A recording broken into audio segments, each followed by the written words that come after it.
Hello everyone. In this session, we'll discuss the topic differentiability. So far we have seen limits and continuity.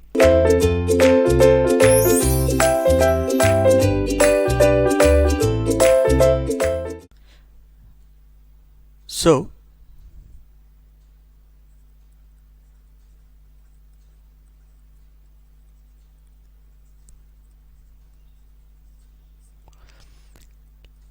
let's say for a function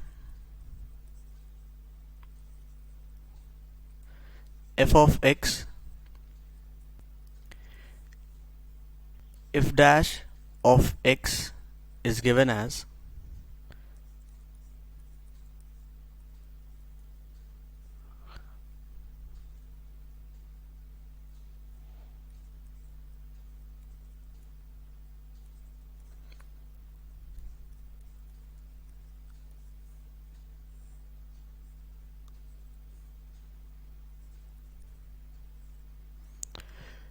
this is the term derivative. So for a function we have a term derivative which is given as f dash of x is equal to f of x naught plus h minus f dash minus f of x naught divided by h, where h tends to 0. Now if you see, this is basically a limit function, and we can also if we are trying to find the function's differentiability, if we are trying to find the function differentiability at x naught, then let's say we can write this as g of x naught, and we are trying to find the limit for h tends to 0, right? Let's say this f dash of x is at x naught given as g of x naught, and the limit h tends to 0, like we have the limit. So if this limit exists, then we say that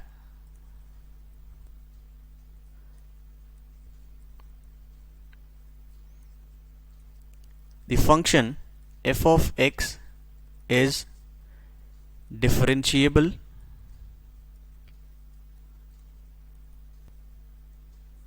at x naught, right?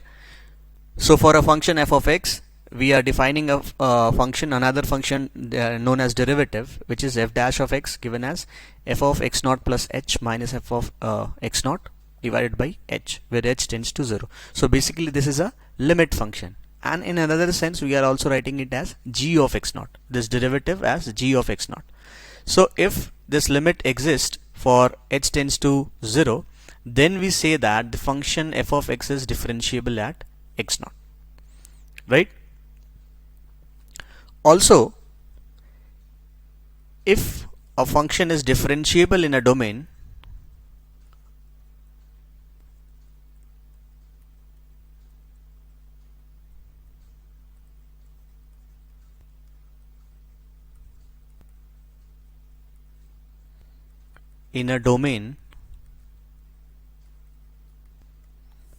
then it is continuous at that point, but the converse is not true.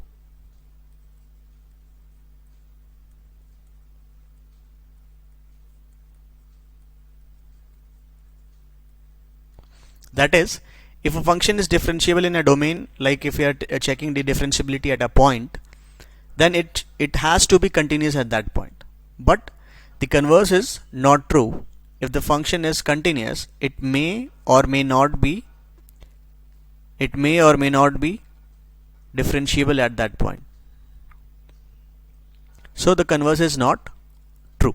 Now, for this limit to exist, we'll have to check the right hand and left hand derivatives.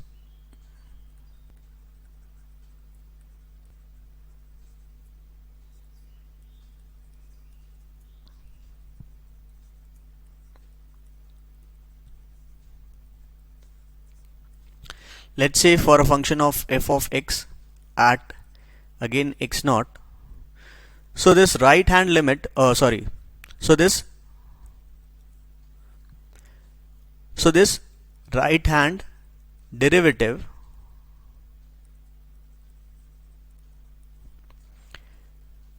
at x naught obviously is given as f dash x naught plus f of x naught plus h minus f of x naught by h, where h tends to 0 plus. So it is approaching 0 from the higher end or from the right hand side, which is more than the 0. Similarly, left hand derivative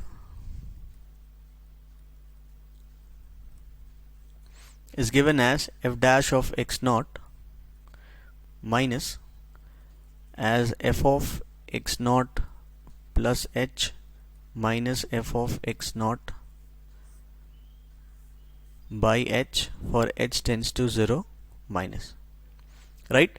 So this is the left hand derivative. That means we are approaching 0 from the negative end or from the values lower than, approaching 0 from the values lower than 0. So if this right hand limit and left hand limit are same, then function is differentiable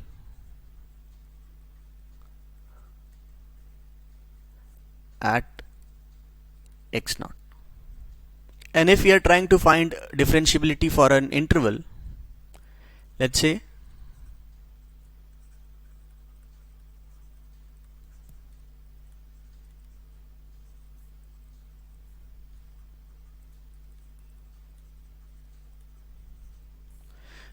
if we are trying to find the, again it is understood we are talking about f of x, right? So if we have this interval, let's say for open interval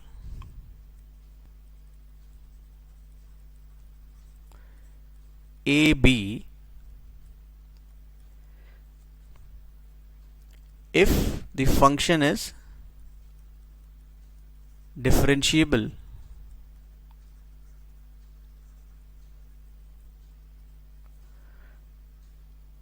at every point of, now if it is open interval, we'll check for the differentiability of x for x greater than a and less than b. But if it is closed interval,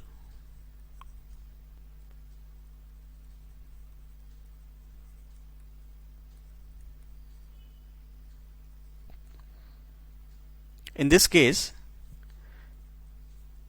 function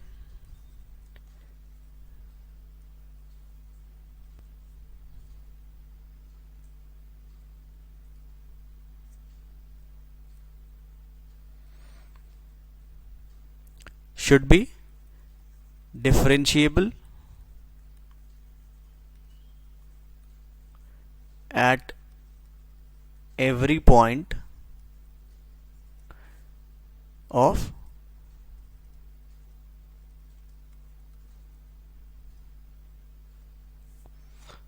also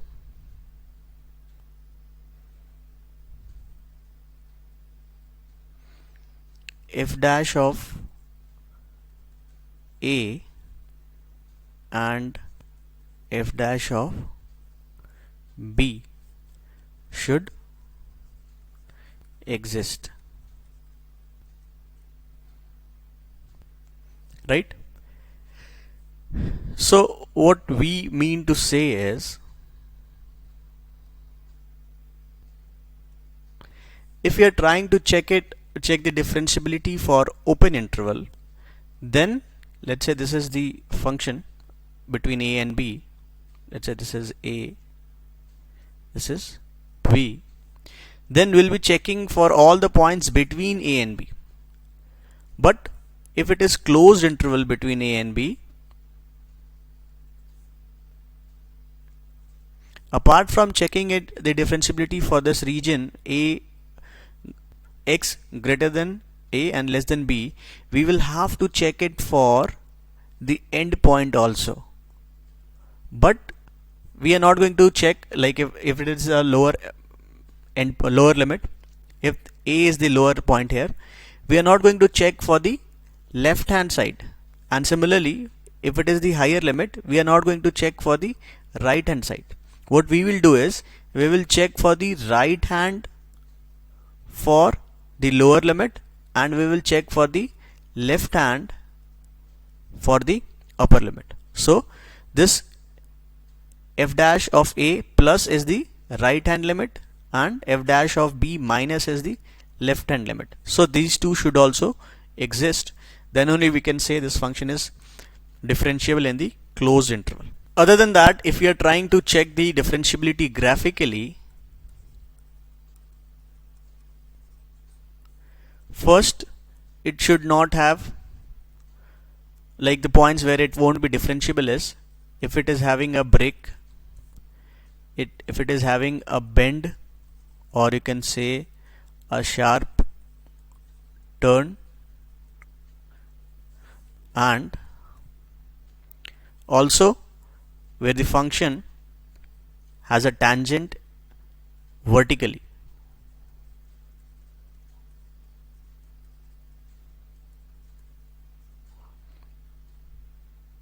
Right?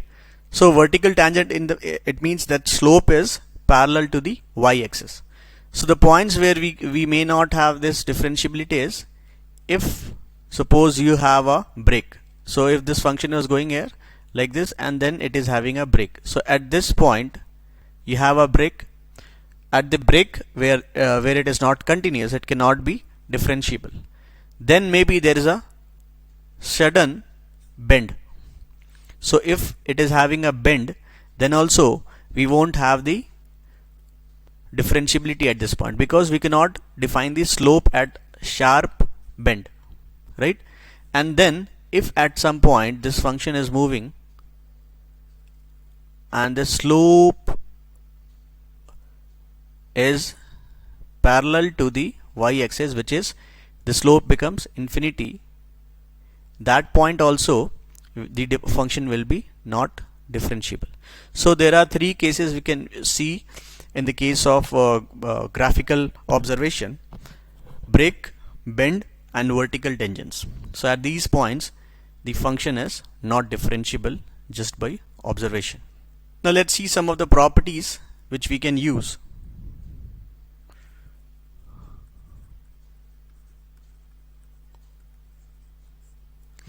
If f, g, h are differentiable in the domain we are talking about, if these functions are differentiable, let's say the derivative of this is f dash, derivative of this is g dash, and derivative of h is h dash. So if these three functions are differentiable, then d of dx f plus g can be given as f dash plus g dash, and of course we can apply it for minus also, so plus and minus.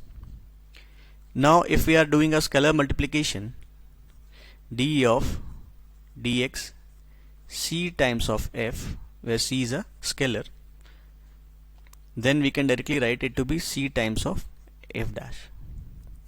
So this c is a scalar, and if we are trying to find the derivative of product, let's say f into g, then this can be given as f into g dash plus g into f dash. This is known as product rule.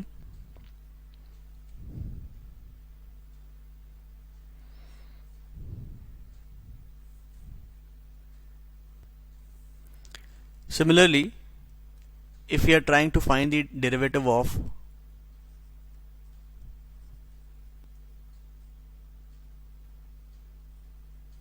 let's say f by g, then this can be given as g times of f dash minus f times of g dash by g square,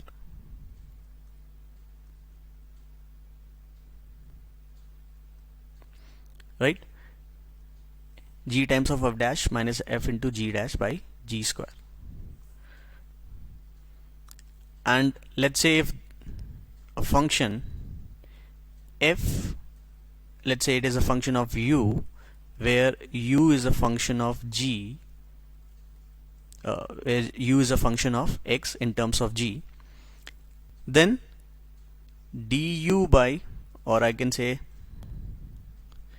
then df by dx will be given as df by du into du by dx, right? Because this f is a function of u and u is a function of x, so this can be applied, and this is known as chain rule. Is valid for more number of terms also. Also, if we have, let's say, f is also a function of t and g is also a function of t, then we can say df by dg can be given as df by dt and dg by dt. That means if both the functions are variable of a third variable, let's say t, then df by dg can be given as f dash, that is with respect to t, and g dash with respect to t. Also, let's say for any function dy and dx, it is actually inverse of dx by dy.